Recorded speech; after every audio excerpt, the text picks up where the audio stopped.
And together, through Jovanovich, McGraw-Hill, NCS, Pearson, Doug provided the intellect, and I mean it in the grandest Platonic sense, with a capital I. And I provided the juice, in lowercase j. And we were most of the time invincible. I look back at it now, and in the eye of eternity, so what? Yeah, if you had to bet, you would bet on us.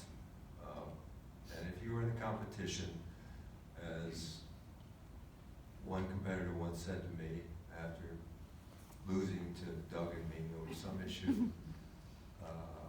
this isn't fair. Well,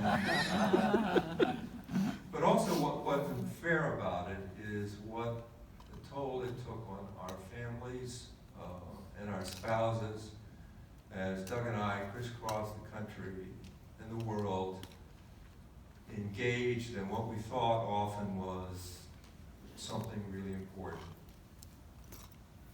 And I have to say, in hindsight, it's not really what Doug was all about. I learned that in airport lounges, late at night, changing planes in Chicago with Doug, in hotel lobbies, often late at night, on buses, in conferences, in boring corporate meetings in which one would turn to the other and say, "You want to go out for a cup of coffee?"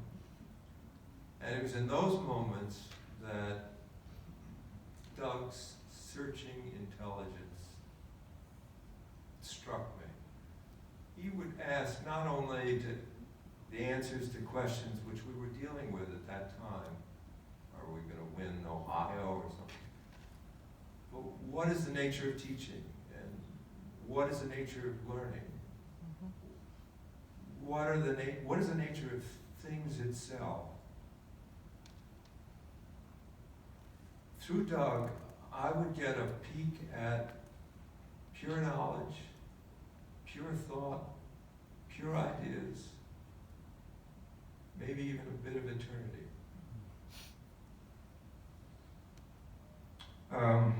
The 3rd century philosopher, Plotinus, there's going to be a test afterwards, Neoplatonists, and free drinks for those who can name Plotinus' biographer. We'll do it right now. I know it's on the tip of your tongue. Starts with a P. Doug would be ashamed of you all. And I'm not even going to tell you. Porphyry. Okay.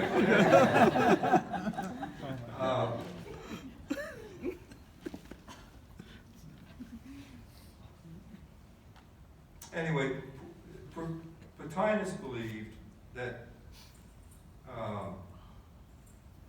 that our souls are our eyes that see truth, beauty, and love.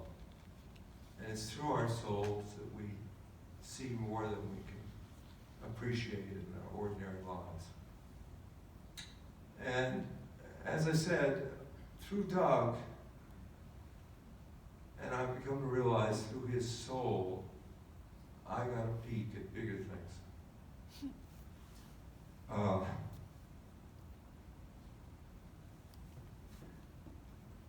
These last few months have been really hard. I think all of this fear that we will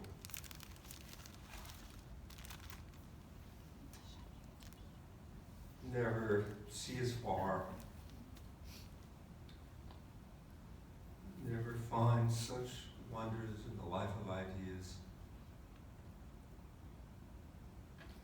never have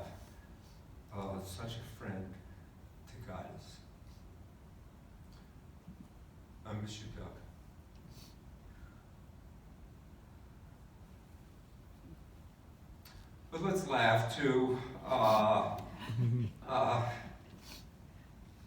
Maybe part because we have to, and part because he had such a great laugh. Yeah. So Doug and I went to Apple once together to negotiate to see if we could form a joint venture with Apple. And I was gung-ho for the whole thing. Doug was sort of holding back. I couldn't quite figure out why. And we went into the conference room, and there was Steve Jobs, Tim Cook, and the gang. And there was Doug and I and two programmers. And, Doug kept quiet the entire time, while Jobs, sort of like my dad, just ripped holes in us. And in fact, the two programmers, he made cry. He was not a nice man. The meeting went on for a long time, over 2 hours, and it seemed apparent that this joint venture was never going to happen. We got out of the parking lot, and I said, well, where were you? I mean,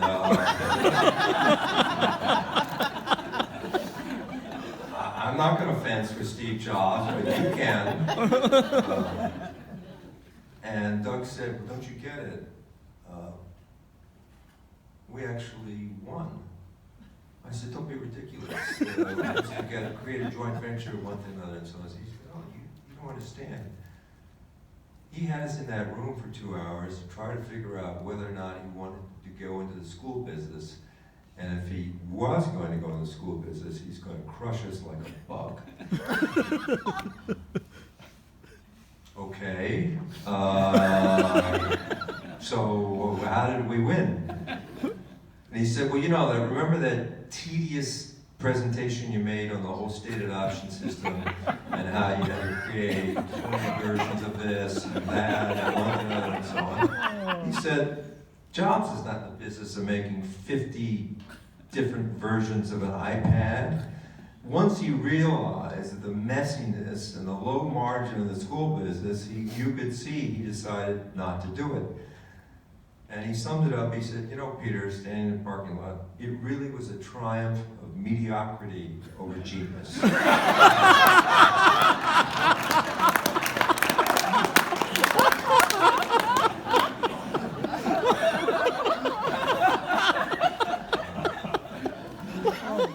Normally, I'm the boss, actually. I said, Doug, I know that Jobs is the genius. Am I the stand-in for mediocrity? He said, in a few words, yeah. By the way, we did win. Apple never went into school. Well, I can remember laughing, but I've come to realize in the last couple months, through both grief and laughter, that I'm not going to lose him. And none of us here, we're not going to lose him either. Let our souls share with his.